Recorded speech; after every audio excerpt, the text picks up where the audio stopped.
If you are exhausted from constantly changing who you are just to please other people, you need to listen to this story. If the fear of being judged, criticized, or misunderstood dictates every single decision you make, you are living in an invisible prison. You are giving the pen of your life story to people who do not even care about you. Listen closely to the ancient journey of the master and his student, and learn how to finally drop the suffocating weight of the crowd's opinion. Many centuries ago, an old, wise monk named Master Lin and his young, deeply anxious apprentice, Jian, were preparing for a long journey. They needed to cross a vast, highly populated valley to reach a distant monastery in the mountains. For the grueling trek, they brought with them a single, sturdy pack mule to carry their meager supplies. Jian was a young man paralyzed by social anxiety. He cared deeply about his reputation. He wanted to be seen as honorable, respectful, and good in the eyes of everyone he met. As they began their journey, Jian decided that the most humble thing to do was for both of them to walk alongside the mule. By midday, they entered the first crowded village. As they walked down the bustling dirt road, holding the mule's rope, a group of merchants sitting on a porch began to point and laugh. "Look at those two absolute fools," one merchant shouted, his voice echoing through the square. "They have a perfectly strong beast of burden, yet they are blistering their own feet in the dust. A waste of an animal." Jian's face flushed bright red with humiliation. He felt the eyes of the entire village burning into his back. As soon as they left the town, Jian turned to the old monk. "Master, they think we are idiots. They are right. It is foolish for both of us to walk. Please, you are the elder. You must ride the mule." Master Lin simply smiled, nodded peacefully, and climbed onto the mule's back. Jian walked alongside them, feeling relieved. He had fixed the problem. He had pleased the crowd. A few hours later, they entered the second village. This time, a group of elderly women were washing clothes by the river.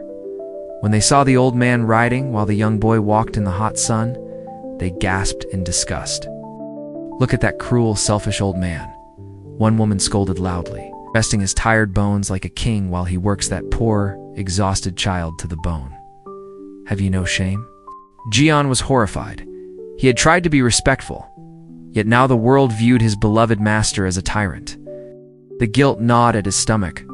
As soon as the village was out of sight, Jian stopped the mule. "Master, this is terrible. We're sending the wrong message. The world thinks you are cruel. You must get down. Let me ride, so they know you are a merciful teacher." Still smiling that quiet, unbothered smile, Master Lin climbed down, and Jian nervously climbed onto the mule. As the sun began to set, they entered a third village. They walked past a tavern filled with young men. The men took one look at Jian riding while the elderly monk walked behind him, and they began to yell insults. "Look at that arrogant, disrespectful brat," they sneered, "making a frail, holy man walk in the dirt while he rides in comfort. The youth of today have absolutely no honor." Jian's heart pounded in his chest, his breathing became shallow. He was having a panic attack. No matter what he did, the world found a reason to hate him. He felt like a complete failure. He jumped off the mule, tears of frustration stinging his eyes. "Master, nothing works. If we walk, we are fools. If you ride, you are cruel. If I ride, I am disrespectful. There is only one option left to satisfy everyone. We must both ride the mule." Master Lin chuckled softly and climbed up along with Jian. The small mule groaned slightly under their combined weight, but continued walking.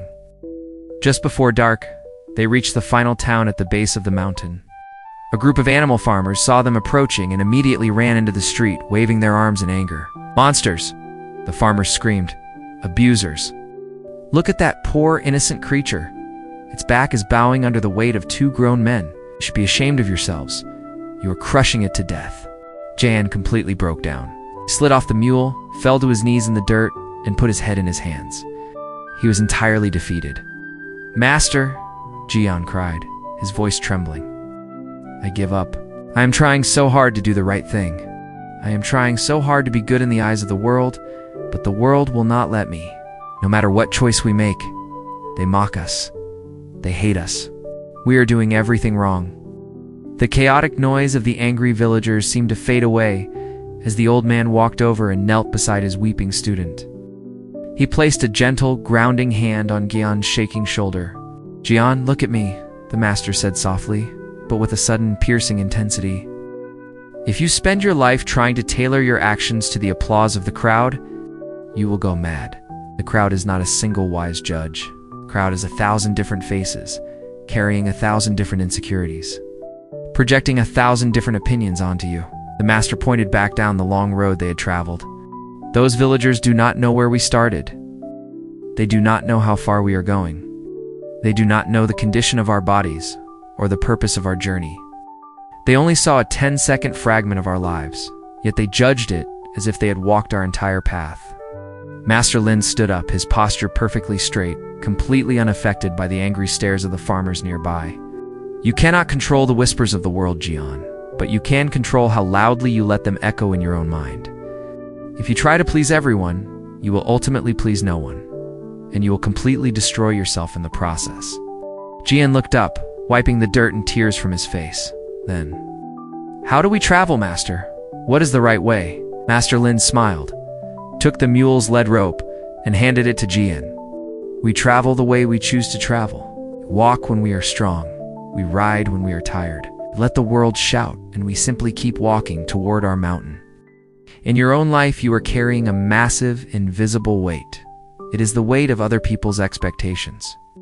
You are terrified of looking foolish, of being judged, of being misunderstood. But the brutal truth of this world is this: they are going to judge you anyway. If you succeed, they will call you lucky. If you fail, they will call you a fool. If you rest, they will call you lazy. The world will always have an opinion. Stop handing the script of your life to the crowd. Drop the heavy armor of people-pleasing. Let them misunderstand you. Let them judge you. It is your journey. You are the only one who has to walk it. If you are ready to stop seeking validation and start living on your own terms, subscribe to DeepTales Vault.